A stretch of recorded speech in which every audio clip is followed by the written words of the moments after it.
Hey everyone, welcome to the second issue of Adaptation's Anatomy. I'm Nick Palazzo. I am not a professional screenwriter, but I do play one on the internet.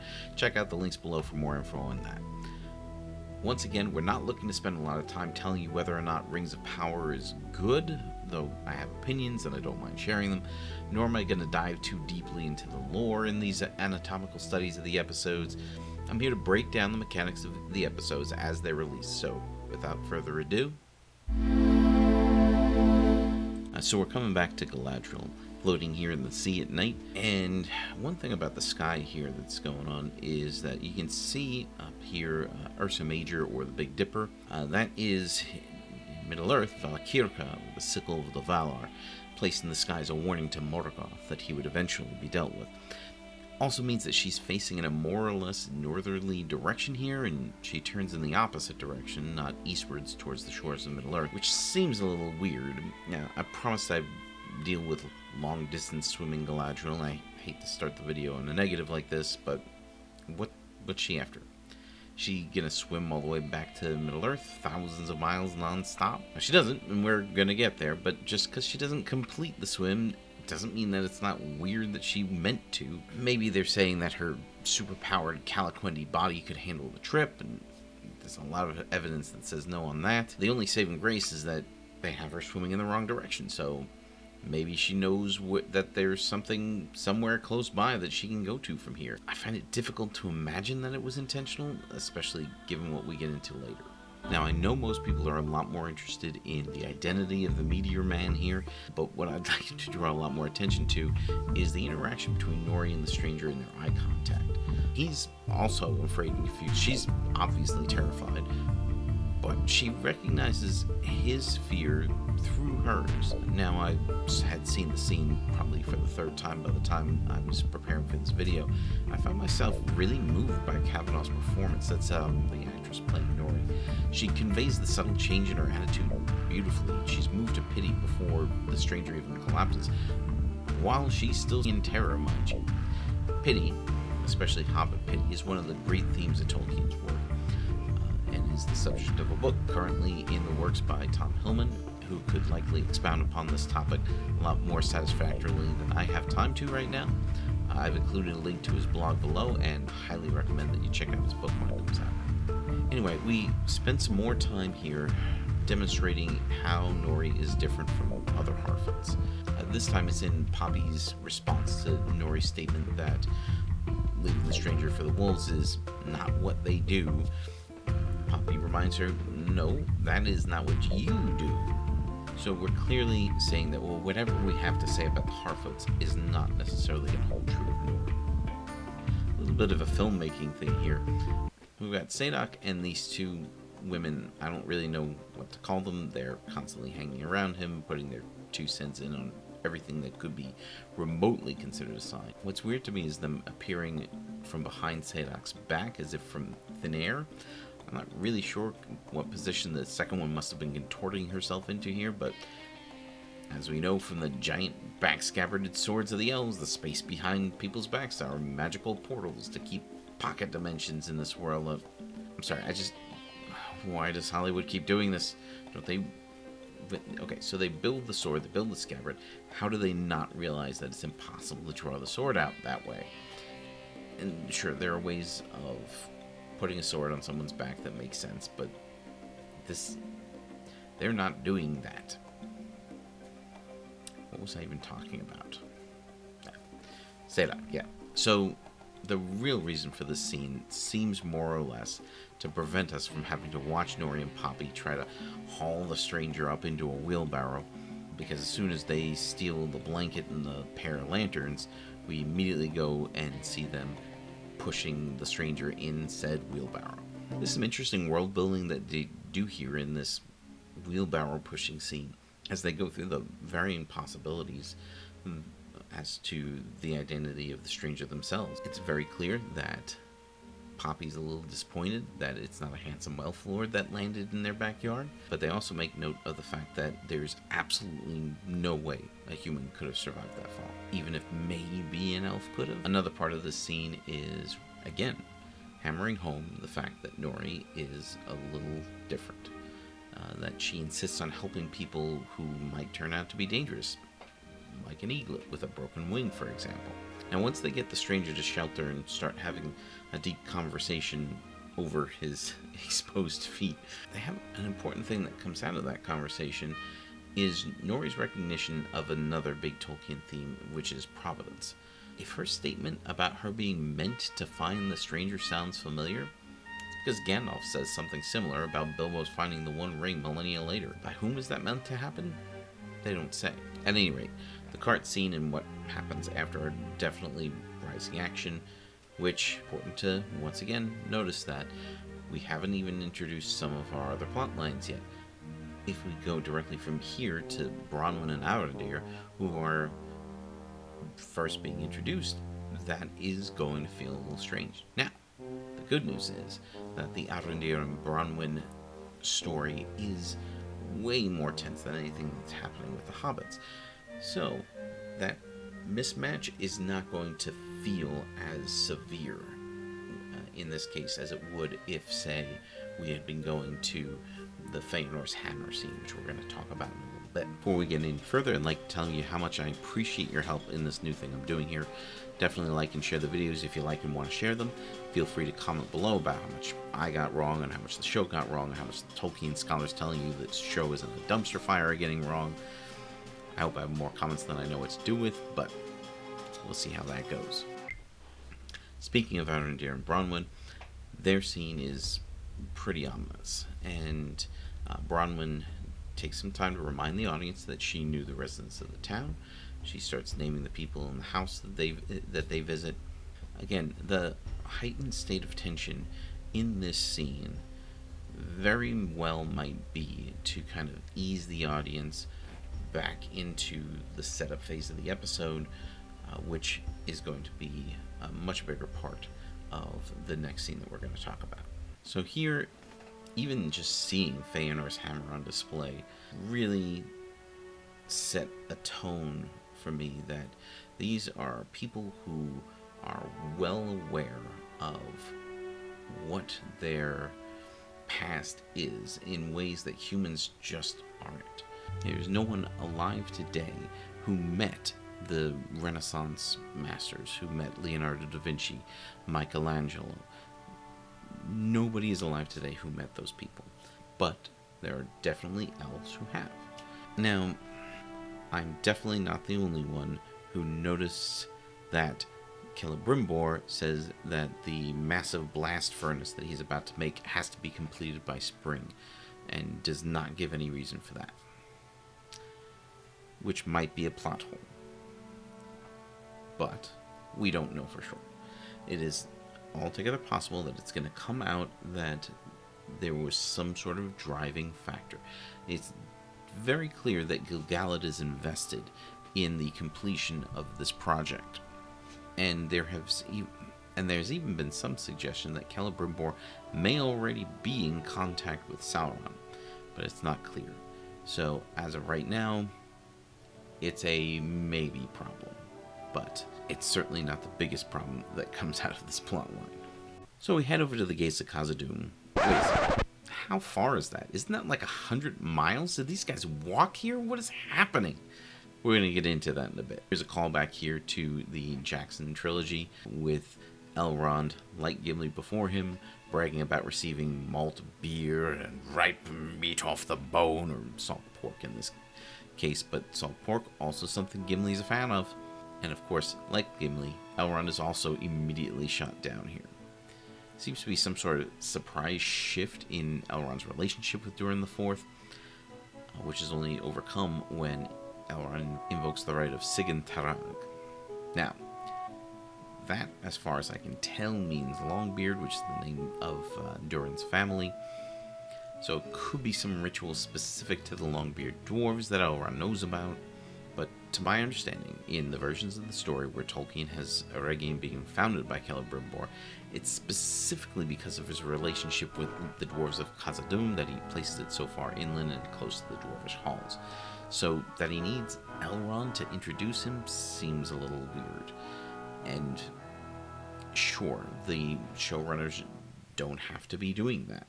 There's not a ton lost, by them not doing that. But if they're not doing that, then why is Eregion so close to Khazad-dûm and so deep inland? There might be a reason that we have not thus far been told, and perhaps we'll never be told. It's not a huge deal. But given the textual history, one would expect some explanation to be given at some point. Now, like most people, I really, really enjoyed seeing the inside of Khazad-dûm. I really liked the crystal mirrors, which harken back to the Song of Durin, which is sung by Gimli in Lord of the Rings. I really liked all the references to Ale. I would have been a little happier if they used the Dwarvish name for him, which is Mahal. But, okay. First thing, the dwarves don't really use their language in front of outsiders, so that's kind of an understandable thing to be happening. But more importantly, I think as far as the telling of the story through the show goes, is that the name of Ale is a lot more recognizable. One thing that's really interesting about Elrond's attitude here is that he seems very reluctant to get involved in the contest. He seems only to do it because it's probably the only way he's going to get a chance to talk to his friend. Back in Rhovanion, we get more information about the identity of the stranger because he starts mage shouting at Nori. There is definitely some connective tissue between this and Gandalf in the home of Bilbo Baggins during The Lord of the Rings. Also, we say something here about Nori's character. She doesn't flee, even though she's, once again, clearly terrified by all this strangeness that's happening here. Now, I didn't notice the first time through Nori using the word okay, and it's one of those things where it doesn't have to take me out of what I'm watching. It doesn't.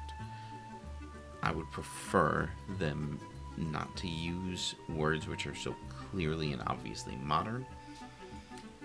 There is a conceit as we're watching this that in reality, quote unquote reality, the Harfoots are not speaking English. They're speaking some language that I don't know. So the writer is translating that language into something a modern English speaker can understand. And this is not that uncommon a thing. But modern English speakers know that people did not use the word okay in the past. And it can be a little bit jarring.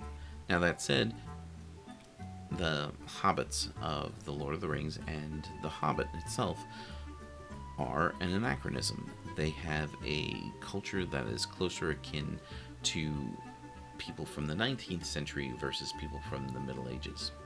You get references to trains and to umbrellas and to all manner of things that are not in Middle-earth proper.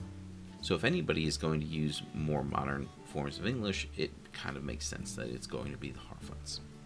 Another thing that I noticed watching the scene was the scaling effects between Nori and the stranger.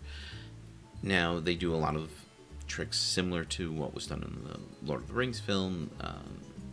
It looks like there's some forced perspective there. It also looks like there are situations where Nori is across from a very, very tall male actor, and vice versa, that there is the gentleman playing the stranger across from a little person. But the scenes where the two of them are together and you see both their faces are, to someone not completely educated in visual effects, flawless. Now, I do have something I want to say about my friend Largo here. He is clearly the pillar supporting his community. He is constantly doing something, constantly helping people. And it is through his injury that we can definitely see that we're ratcheting up the tension in this scene as we move into the next one. Now, the reason that the injury ratchets up the tension is because it gives us a cost to what's happening. It allows us to see that what Nori is doing in engaging with the stranger is making it more difficult for members of her family. Now, her family doesn't say anything, they don't seem to be upset with her, but she is upset with herself. And here we're going to get some foreshadowing of what's to come when Sadok brings up the migration that's going to be in the next episode. Now, while the Harfoots are approaching the zenith of the tension in their storyline, we're just getting back to near the beginning of Galadriel's.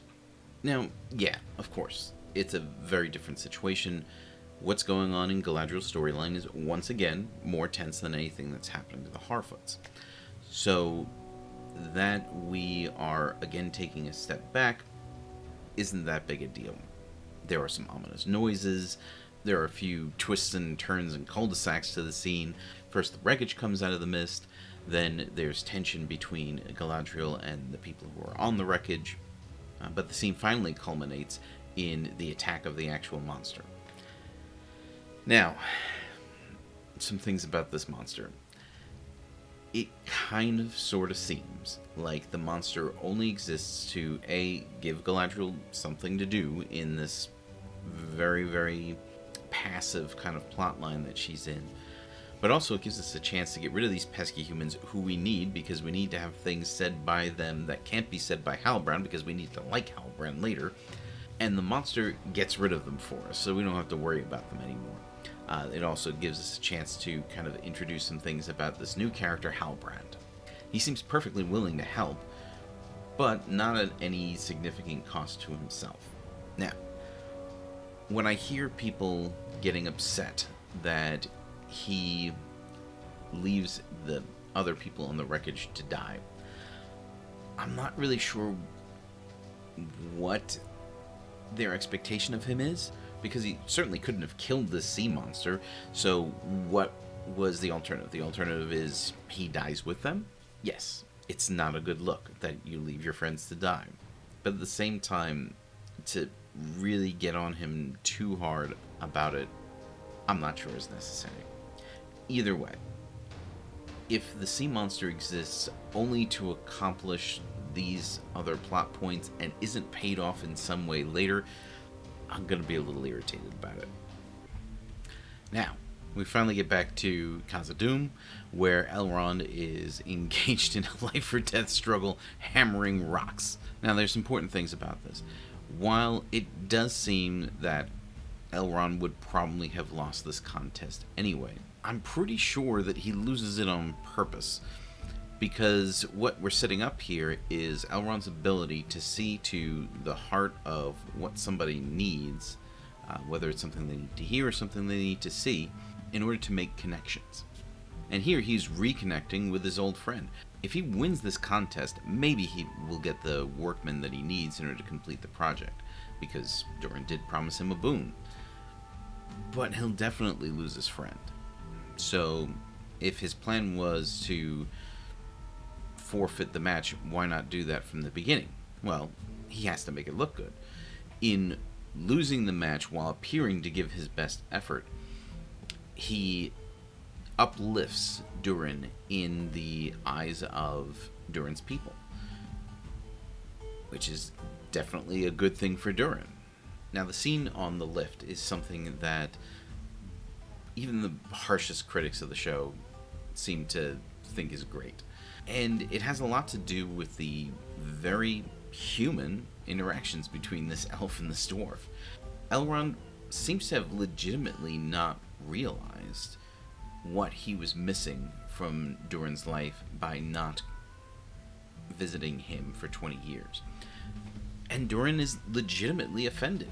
But once again, Elrond skillfully demonstrates his ability to dive into what someone's pain point is and figure out what he needs to say and what he needs to do to make the connection with the person to whom he's speaking.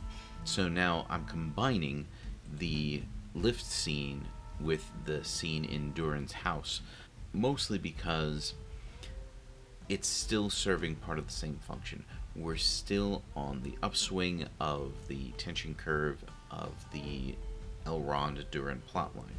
However, this scene gives us a little bit of levity. It kind of takes a little bit of a step back while still making clear what the issues are.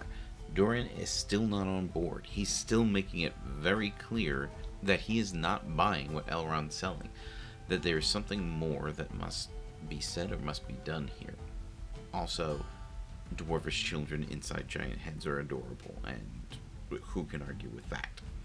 Well, this video has just gotten longer and longer and longer, and I've just gotten further and further behind, so I think I'm going to cut it here, and we're going to have to revisit this for part 2 of episode 2 sometime later. Thank you, everybody, for watching. Thank you for liking and sharing the videos if you like and want to share them. Thank you for subscribing. It really helps the channel as we try to grow as a new thing in this world of the internet. It's tough enough being somebody who isn't swinging heavily one way or the other. So appreciate it, and see you next time for part 2.